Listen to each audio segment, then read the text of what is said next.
Okay guys, hari ni aku nak bercerita tentang pengalaman aku bawa van jenazah. Okay, bawa van jenazah. Aku ada pengalaman. Dulu aku dekat Pahang, aku selalu macam bawa van jenazah jugalah. Tapi sebenarnya tu bukan tugas aku sebab aku orang masjid tu kenal aku. So kalau macam driver dia ada kerja ke, time tu pula kalau ada orang meninggal, dia tak boleh nak ambil mayat tu. So orang masjid akan call aku untuk ambil lah jenazah tu. So aku adalah pengalaman, beberapa pengalaman lah, tapi tak banyak. Tapi adalah pengalaman bawa van pukul 3 pagi, tengah malam, siang, semua ada pengalaman bawa van jenazah. Okey, hari ni aku kena ambil jenazah. Dah lama tak bawa van jenazah oi. Tugas bawa van jenazah ni bukannya perkara yang senang sebenarnya. Bukan semua orang mampu buat. Sebab aku pun pernah rasa dulu, okey bawa van je kot. Tapi bila kau dah bawa tu, kau akan rasa lain macam. Sebab kau bawa tu bukannya orang hidup, kau bawa orang yang telah meninggal dunia. So aku rasa yang bila first time bawa tu, dia akan rasa takut apa semua. So aku dulu macam tu, aku first time aku rasa macam takut. Yelah, kita bawa orang yang dah meninggal kan, kita bawa hati-hati apa semua. Kita pula macam kalau jenis lemah semangat apa semua. So aku ada beberapa pengalaman tu dan aku akan berceritakan. Tetapi aku nak cerita sikit je pengalaman aku tu. Aku akan cerita cerita ni aku dapat dekat internet. Cerita dia pengalaman seorang brother ni bawa van jenazah. So mungkin aku akan ceritalah tentang cerita ni. Mungkin cerita ni aku akan tengok phone sebab aku takut salah maklumat ataupun infonya aku masa aku bercerita nanti. So better aku tengok phone semasa aku bercerita. So guys, kalau yang mana-mana yang baru jumpa channel YouTube ni, korang boleh tekan subscribe, like and share, okay? Dan jangan lupa follow Instagram saya. Kalau yang dah kenal saya tu, thank you support saya apa semua.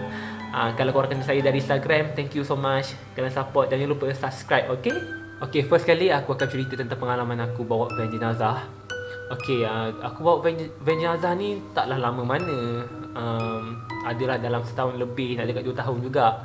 Sebab aku bawa pun bukan selalu, jarang-jarang je aku bawa. Time ada orang meninggal, kalau ada driver dia, aku tak ikut lah. Kalau tak ada driver, so akulah yang kena ambil jenazah tu. Okay, bawa van jenazah ni bukannya perkara yang mudah sebenarnya. Mungkin kat sini yang pernah bawa van jenazah mungkin tahu perasaan bawa van jenazah tu macam mana. Okay, bila bawa van jenazah ni, kita bawa orang yang dah meninggal dunia. So perasaan tu lain macam sikit. Sebab dulu saya selalu, bawa van jenazah macam best je. Masa bawa tu kosong, tak ada apa-apa nak ambil mayat. Bila dah ambil tu, kita rasa lain macam tau. Sebab kita bawa orang yang dah meninggal dunia. Selama ni kita bawa kenderaan ke kereta ke apa, kita bawa semua orang hidup kan. Tiba-tiba kita bawa orang yang dah meninggal dunia. So kita lebih berhati-hati lah masa bawa van tu apa semua. Supaya kita kalau nak elakkan perkara yang tak diingini berlaku, macam kita tiba accident ke, yang tu lagi bahaya sebenarnya. Okey, tugas seorang pemandu van jenazah ni bukannya mudah. Dan ini pendapat dari saya. Kalau dari korang pun kalau korang pun saya tak tahu pendapat korang macam mana. Ni pendapat dari saya sebab masa tu dekat Pahang lah. Saya dulu saya memang dari Pahang. Okey, pada suatu hari tu saya dapat panggilan dari orang masjid untuk saya bawa van jenazah untuk ambil jenazah dekat rumah dia dan bawa ke masjid. Okey, saya ambil dia petang selepas asar. Saya ambil, saya ingat kan, lepas ambil tu mandi-mandi semua, kebumikan terus. Rupanya tidak. Sebab dia nak tunggu ahli keluarga dia sampai. Sebab ahli keluarga dia, tak silap saya, dari jauh. So nak tak nak, terpaksa tunggu ahli keluarga dia sampai. Lepas tu saya tunggu. Dah pukul 11 malam, still lagi tak sampai. Korang bayangkan dari selepas asar saya ambil, sampai pukul 11 malam, ahli keluarga dia still lagi tak sampai. Sebab ada separuh sampai tapi yang lain tu tak sampai lagi. So nak tak nak saya kena tunggu jugalah dengan tok imamnya, dengan semualah yang terlibat, AJK masjid semua. Okey, lepas dah sampai tu, diorang sampai tak silap saya dalam pukul 12 nak pukul 1 jugalah. Lepas tu okey, lepas dah solat jenazah semua dah siap apa semua, pukul 2 lebih nak pukul 3 pagi, saya kena bawa van jenazah tu, arwah tu pergi tanah perkuburan. Masa tu saya pergi tu dengan masjid juga, sebelah saya tok imam naik dengan saya dengan waris-waris arwah. So saya pergilah. Okey, selepas dah selamat dibumikan, semua dah settle. Lepas tu saya naik van saya. Van saya pula. Bukan van. Okay. Lepas tu saya naik van jenazah tu. Nak balik lah. Saya tunggu lah Tok Imam tu. Tiba-tiba Tok Imam cakap, Kim, balik seorang Dia balik dengan kawan dia. Lepas saya, saya balik seorang. Tengok jam pukul 3 pagi. Saya macam tak sedap hati tau. Pukul 3 pagi, saya seorang bawa van jenazah. Saya rasa, ya Allah, dah jauh saya cakap kan. Sudah dengan bau lagi. Kapur barus baunya lagi. Bau mayat tu lagi. Bau tanah kubur lagi. Saya macam, ya Allah, selamatkan aku, ya Allah. Saya macam takut. Itu pengalaman first saya bawa van jenazah. Bawa van jenazah tengah pagi macam tu. Pukul 3 pagi macam tu. Saya macam, ya Allah, selamatkan aku, ya Allah. Sebab saya takut sangat. Bau dia kuat sangat. So saya pun terpaksa lah. Tok Imam cakap macam tu kan. Saya terpaksa lah hantar van tu dekat masjid tu balik. Dekat tempat parking ni balik. So dalam perjalanan tu, dekat traffic light, orang semua pandang saya. Saya cakap tu, asalnya pandang aku pula. Kan traffic light kita berhenti kan. Saya pandang aku. Ada apa kat belakang? Saya takut pandang belakang. Cermin pandang belakang pun saya tak pandang. Saya takut. Ya Allah, saya macam doa saya baca masa tu. Okay, lepas tu bila saya dah lepas traffic light tu, saya teruskan perjalanan. Masa tu, ya Allah Akbar. Saya cakap, inilah saya merasa bau tu sangat kuat. Dan saya macam tu, perasaan saya macam-macam ada. Saya terfikirlah, dalam tu ada mayat lagi lah, apalah. Sampai saya macam tak tahu lah. Dia tu saya seimbas lalu saya macam tu, macam tu je. 50-50 nampak ke tak? Saya nampak dekat saya tu macam nak sangat pandang cermin belakang tu. Saya nak sangat pandang. Bila saya pandang, saya macam ternampaklah kain kapan. Tapi saya macam, saya terus mengucap Astaghfirullahaladzim. Saya terus bawa van tu laju, selalu lajunya saya bawa. Sebab saya nak cepat sampai ke masjid tu. Okey, lepas tu bila saya sampai ke masjid pukul 3 lebih, saya parking. Lepas saya parking tu, saya nak tutup pintu. Pintu tu, parking tu dia ada pagar. So bila saya tarik pagar tu, saya nak mangga. Masa tu lah saya macam sama-sama lagi. Macam mata saya sama-sama nampak dekat van belakang tu kain kapan lagi.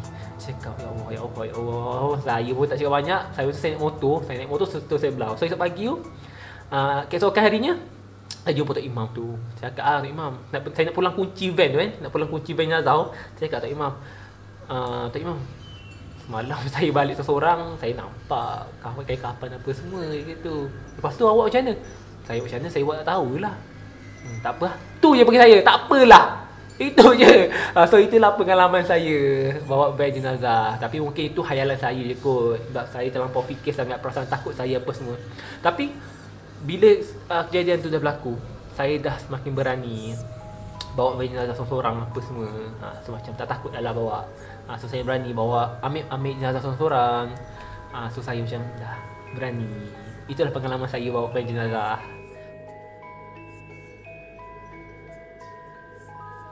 So okay guys, saya akan mula bercerita tentang cerita brother ni. Pengalaman dia bawa van jenazah pukul 2.30 pagi. Okay, waktu dia sama-sama dengan aku je. Aku pukul 3 pagi, dia pukul 2.30 pagi. So memang dugaan lah seorang pemandu van jenazah ni, bila ada call pukul 3 pagi ke 1 pagi, 2 pagi, so agak tanggungjawab itu agak berat sikit lah. So saya akan ceritakan tentang cerita brother ni. Okey, pada 2 September 2018 pukul 2.30 pagi. Bukan calang-calang orang boleh memandu van jenazah. Yes, betul. Sebab bukan calang-calang orang yang hati dia kental, hati dia kuat untuk bawa van jenazah ni. Sebab banyak risiko van rosak tengah jalan ke, lepas tu van ada masalah ke. Yang tu kita tak dapat disangkakan yang akan berlaku. So tugas ni yang orang yang berani je yang boleh bawa van jenazah ni dan suka rela. Sebab saya pun tak dibayar pun bawa van jenazah sebenarnya. Sebab saya suka rela. Sebab saya kerja saya bukan bawa van jenazah. Saya ni suka rela je, tolong orang masjid. Bila diperlukan saya datang. Macam tu je. Saya dah minta bayaran apa-apa pun. Kalau dia ulur saya ambil. Macam tu je. Okay, nak pula bila kita terpaksa memandu van jenazah seorang diri.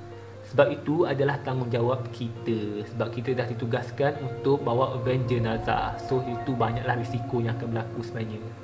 Ada kalanya tugas itu lancar, ada kalanya terganggu di tengah jalan. Kalau tidak bernasib baik, kemungkinan van jenazah itu ditumpang sesuatu. Macam yang saya cakap lah, mungkin saya punya cerita tadi, pengalaman saya ternampak kain kapan. Tapi memang betul lah, ini bukannya berlaku kepada semua bawa van jenazah, bukan. Mungkin setengah je lah yang akan berlaku sebenarnya. Dia terasa van dia berat tiba-tiba selepas hantar jenazah. Yang tu orang cakap normal lah berlaku. Kalau siapa yang bawa van jenazah tu mungkin dia tahulah apa perasaan masa tu.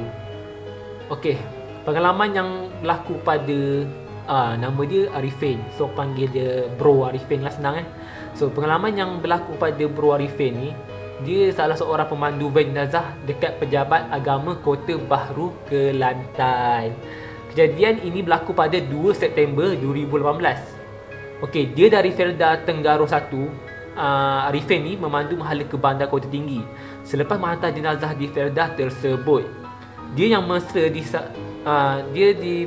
dipanggil oleh rakan-rakan dia, Ipin.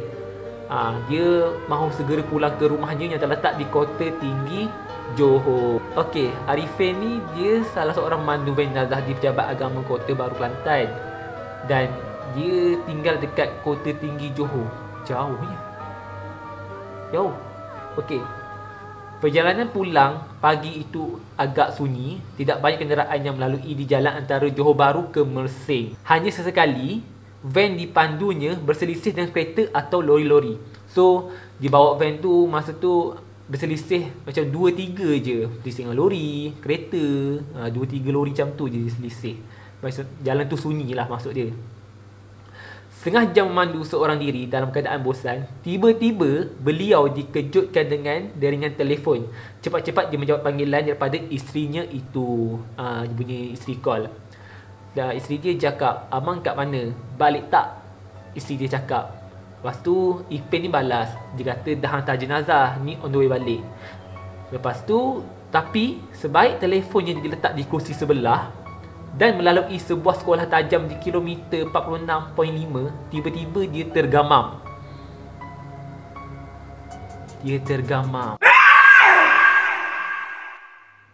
Di depannya kelihatan sebuah kenderaan berada di laluan bertentangan selepas hilang kawalan.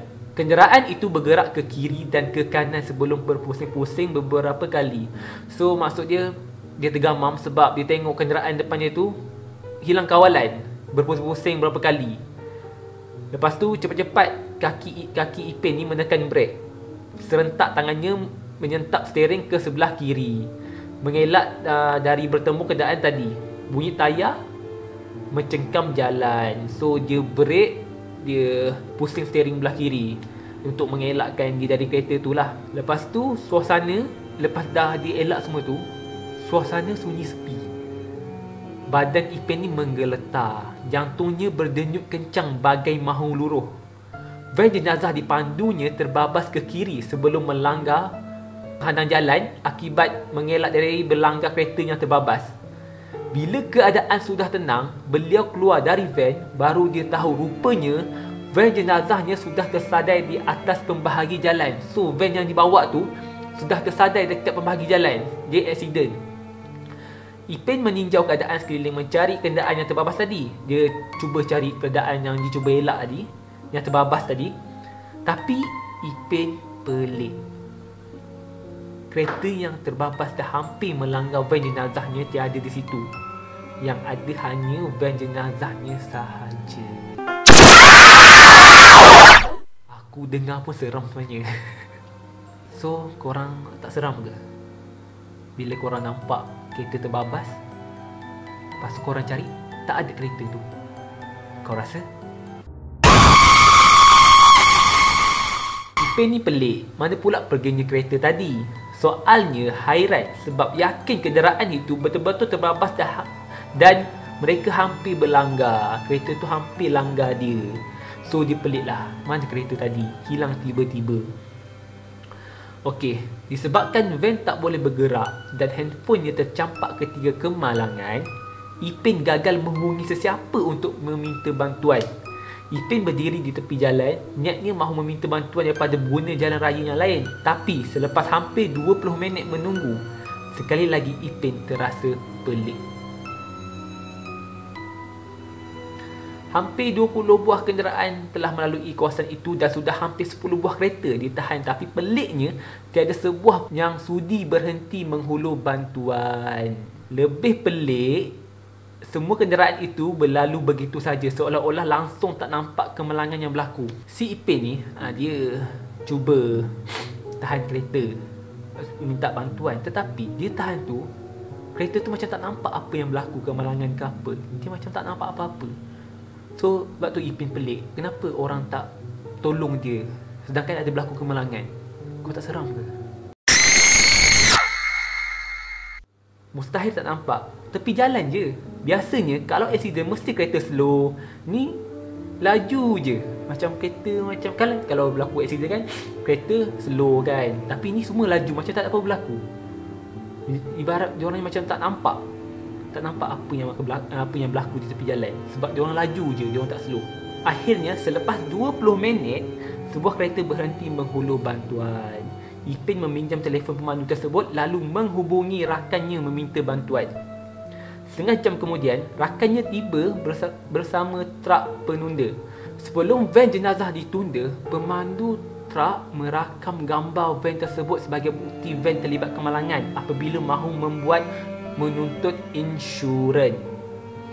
2 hari kemudian, Ipin terima panggilan daripada pemandu truk penunda. Okey, yang truk tu call lah dia. Call Ipin ni.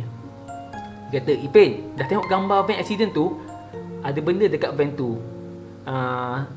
Abang yang tunda itu cakap dekat Ipin. Okey, lepas tu yang abang ni tak buang masa, dia terus hantar gambar tu dekat Ipin.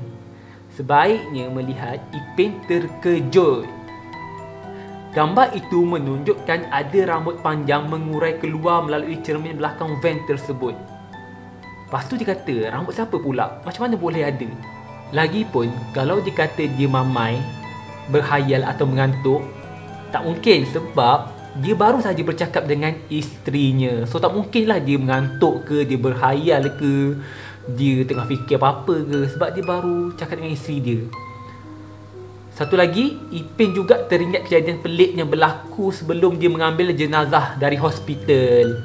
Apabila selesai uruskan jenazah, menuntut jenazah semua, salah seorang kaki tangan yang bertugas di bilik mayat ada tegur dia. Dia cakap, "Abang, kenapa van ni bau busuk sangat?" Tanya lelaki. Lelaki itulah yang bertugas kat hospital tu. Lepas tu Ipin pelik, busuk? Apa yang busuknya? Ipin jadi pelik mendengar pertanyaan rakannya. Bila masa pula van-nya berbau busuk? Dia datang ke hospital dengan van itu dan tidak pula dia terhidu sebarang bau busuk atau kurang menyenangkan ketika memandu tadi. So situ Ipin dah pelik sebab dia cakap van tu busuk. Orang cakap van tu busuk. Sedangkan masa Ipin bawa, sepanjang dia bawa, dia tak ada pun bau apa-apa yang kurang menyenangkan ataupun bau busuk. Lepas tu perasaan ingin tahu, Ipin terus pergi ke van-nya. Memang betul, sebaik mukanya dijengah ke dalam van, dia tengok dalam van, serta-merta bau busuk sampai ke hidungnya. So bau busuk tu memang betul adalah betul-betul wujud. Bau itu begitu busuk hingga tekak rasa loya. Bagi Ipin, baunya seperti nasi basi yang ditinggalkan terperap semalaman dalam kereta. Mulanya, Ipin cuba mencari bau tersebut. Tapi selepas puas selongkar, dia sendiri tidak pasti dari mana bau itu muncul. So, bau tu ada tapi dekat mana bau tu muncul sebenarnya, dia tak tahu. Tapi apa yang membuatkan Ipin lebih pelik, selepas van jenazahnya terlibat kemalangan, serta-merta bau busuk tadi hilang. Bila teringat semua kejadian tersebut, Ipin mula tertanya-tanya, adakah bau busuk seperti nasi basi itu sebenarnya datang daripada makhluk yang menumpang van-nya sehingga gambar rambut makhluk itu berjaya dirakam? Atau adakah antara makhluk itu juga dia terlibat kemalangan? Okey, so guys, itu saja cerita yang aku dapat dari internet. So, bila aku baca cerita ni, agak seram juga sebenarnya. Sebab kejadian yang berlaku dekat dia ni sama macam aku berlaku 3 pagi. Tapi dia lagi dahsyat. Dia terlibat dalam kemalangan. Orang ramai tak nampak apa yang berlaku. So dia punya pengalaman ni lagi menakutkan lah, orang cakap. Sebab van dia bau busuk, dia terlibat dalam kemalangan, sampai orang pun lalu tak nampak apa yang berlaku. So sebagai seorang pemandu van jenazah, bukannya tugas yang senang sebenarnya. Kalau korang tak percaya, korang bawa sendiri. Kalau korang ada masjid dekat dengan rumah tu kan, korang try lah minta AJK masjid tu ke, nak bawa van jenazah tu ke. Kalau time ada orang meninggal, kau try bawa. Korang akan rasa pengalaman dia lain dari yang lain. Sebab pasal tu kalau first time bawa memang lain. Sebab saya pun dah rasa semua tu. So guys, itu sahaja cerita dari saya.